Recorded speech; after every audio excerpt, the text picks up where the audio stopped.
This 10 ETF portfolio prints profits safely, 15% a year safely since conception, and it is highly diversified and protects against two key risks in the market.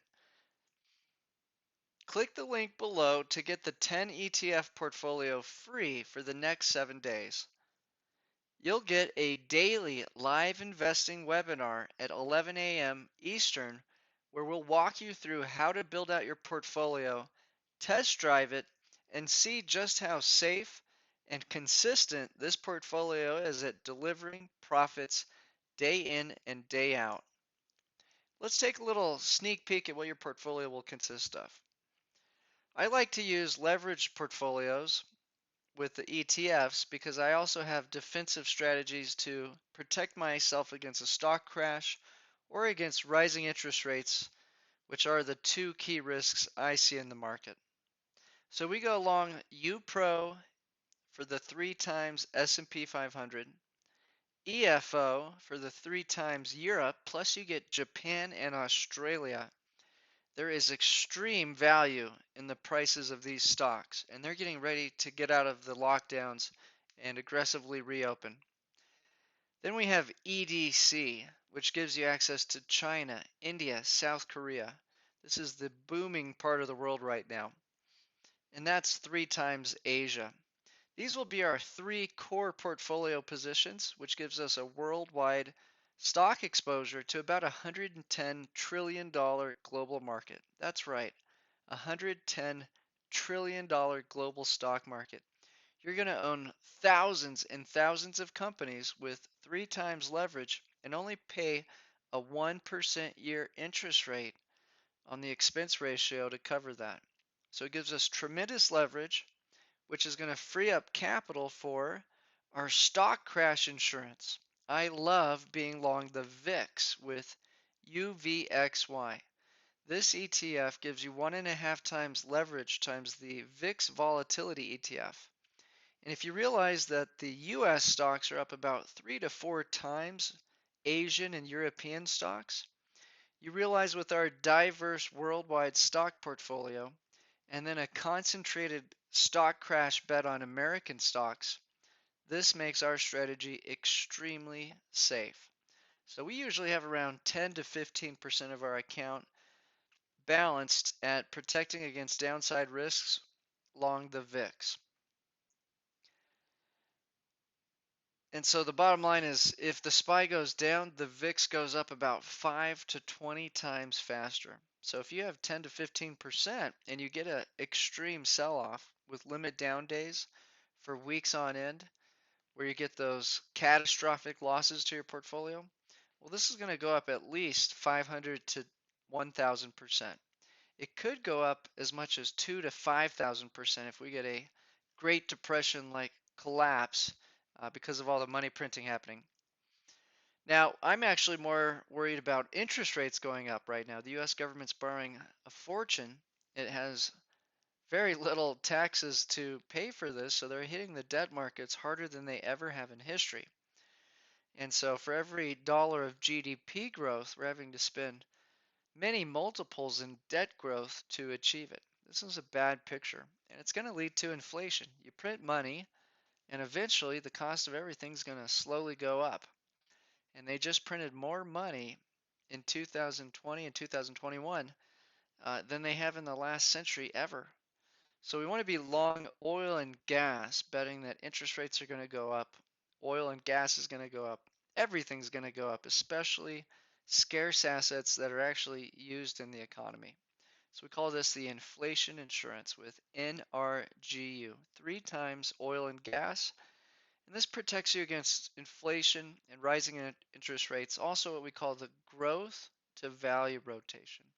The S&P 500 and emerging markets are very heavy in tech.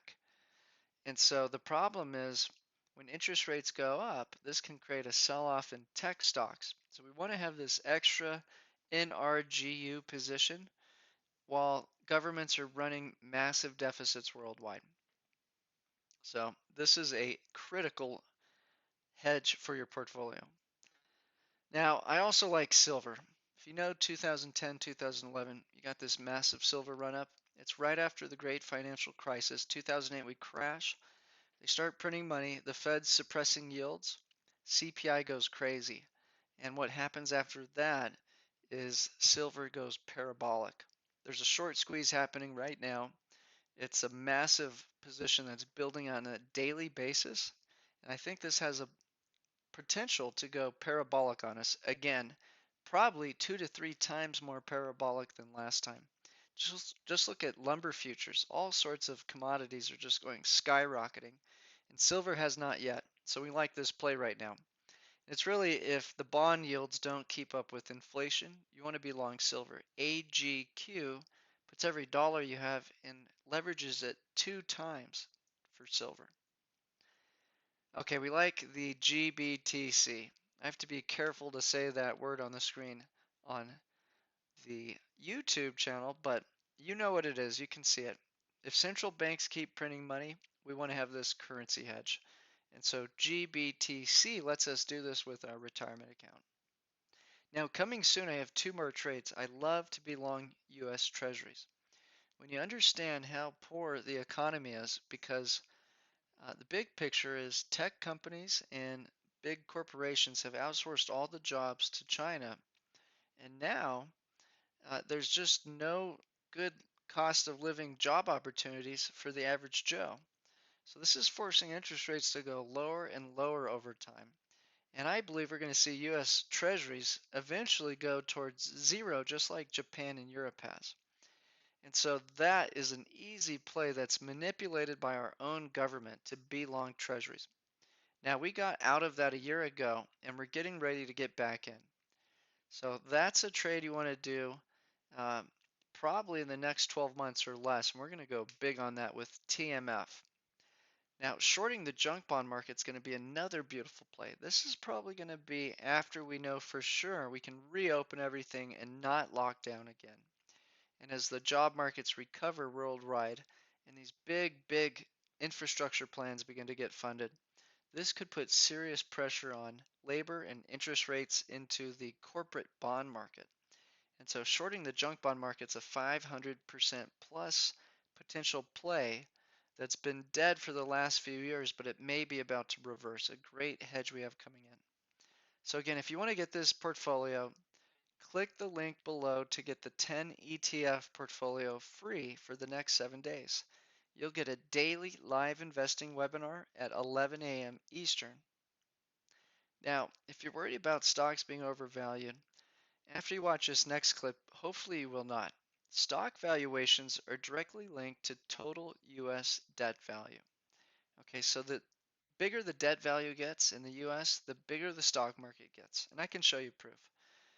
But more importantly, look at the blue line. That's US GDP. It's slowing down.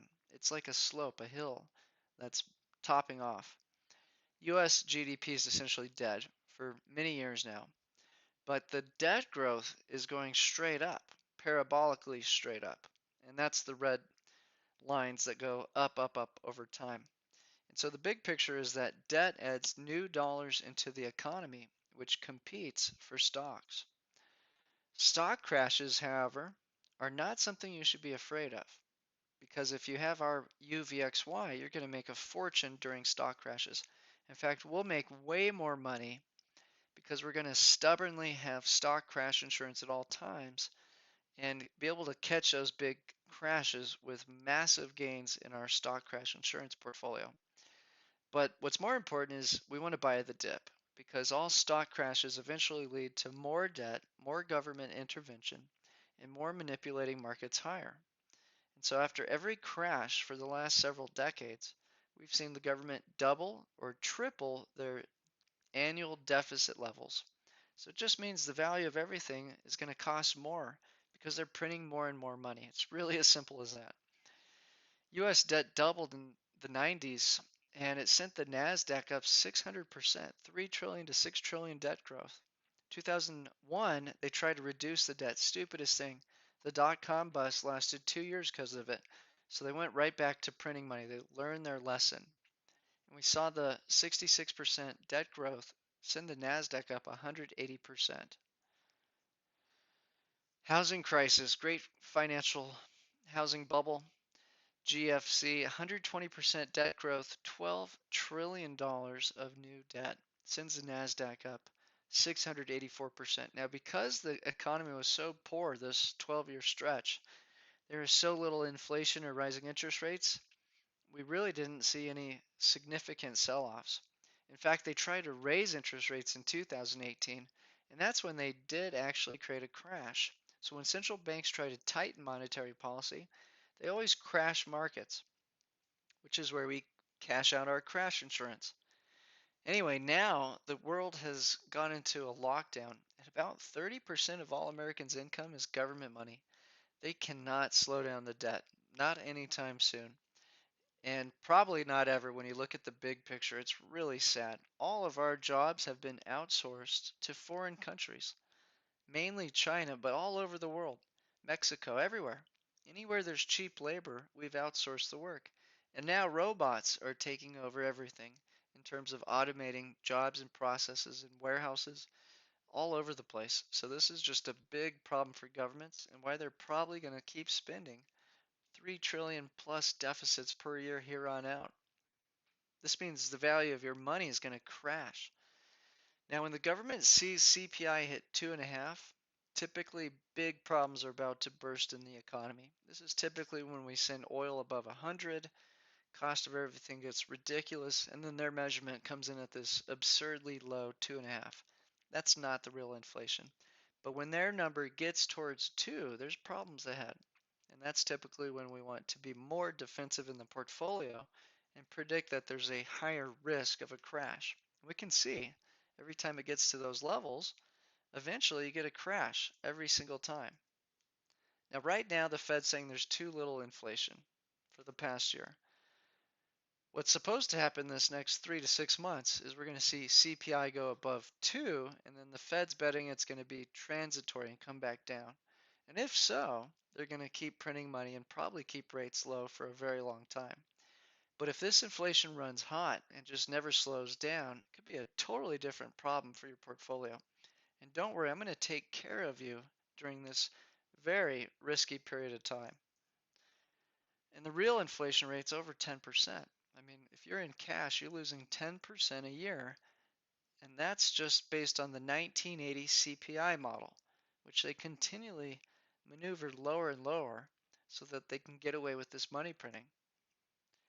So the big picture is this: if real assets rise in a cost that's unbearable to the consumer, it causes market shocks. And so we're talking about when oil, copper, real estate, interest rates, rent, cost to borrow money, food, raw materials, when that stuff goes up too much, eventually people reject it and it creates these volatility shocks. And since 1980, you can see the blue line's been in a sharp decline down and it zigzags up and down. Every time it zigzags up, you're getting a crash in the stock market. So the big picture is as the debt grows, the market's becoming more and more sensitive to interest rates rising or commodities rising. Slight movements up create this rejection of price that gets a crash to the downside. And so the problem is that wages have gone up barely compared to inflation of the rising cost of living. And why? It's mainly because we've outsourced jobs. So if we look from 2000 on, you can see the U.S. labor force participation rate has fallen off a cliff. It's put America in a very bad problem. We can see with the money velocity chart here, Americans are not spending their money. What they're doing is making as few transactions as possible and then saving it. And so unemployment's at over 10%. The initial jobless claims are coming in at over 500,000 a clip per week. The U.S. is trapped. They're likely going to run at least 3 trillion per year deficits here on out. If you actually total up all their unfunded liabilities, it's nuts. It's $160 trillion. In other words, that would take 74 years of 10% of our economy to pay that unfunded liability. And it's just growing rapidly. So the voters demand it. They're not going to let the government off the hook. Politicians love it. That's how they get voted in. And the bankers get rich from issuing the debt. Just from the transaction costs, they make billions of dollars. Global debt's now approaching $300 trillion. In fact, I think it just passed it. This chart's a little old. Think about it. If we let interest rates rise 3%, it's going to cost at least 10, probably 15 to 20 trillion dollars a year in increased debt. Just simply debt interest payments. That's a massive drag on the economy. It'll crash everything. Growth will go negative. So they can't let that happen. And that's why you got to be along these great companies going into a hyperinflation, money printing, multi-decade phase ahead to try to keep governments in power. Now, these are just a handful of the great companies out there in our pro strategy, which you're learning about. We're, we're betting on the entire world stock market. Now, the best way to hedge against inflation, though, which is a key risk of the CPI going up, is to just go long oil or copper. Right now, we like oil and gas. Sometimes we like copper. Here's a good example of how well you could have hedged let's say, a tech stock like the Triple Q, the NASDAQ, against rising interest rates just last February and March. We can see when interest rates rose too quickly on the yellow line, which is interest rates on bond yields going up, the NASDAQ sold off violently. And what happened? You saw oil and gas companies held in NRGU go screaming up 120%. So we think this trend could very likely continue in our long NRGU until the Fed starts to aggressively slow down quantitative easing and we see a strong labor market recovery to support that monetary tightening. And again, the big picture is buy the VIX plus stocks and you get super safe long-term profits. If stocks go down, the VIX goes up. In fact, last March, if you were 10% long UVXY and 90% long the NASDAQ or the S&P 500, you actually would have made a 40% return without touching the portfolio. Can you believe that? Because one went up 110 times while the other went up down 90%, and you ended up with a 40% total return with no trade. And so here's a big picture. The central banks understand interest rates are not allowed to go up. That's why soon I want to put you into treasuries. But right now, they're having a bad time fighting it because they have to spend so much money at the government level. This is going to probably be a very long-term problem for America. There's just no way out of it. And it's not just America. Japan's printed nearly $8 trillion to suppress their interest rates. Europe's done nearly $8 trillion to suppress their interest rates as well. So we'd like to invite you to get a free daily live investing webinar, get our 10 ETF portfolio, and start following the trade alerts plus the live content to learn more about our strategy.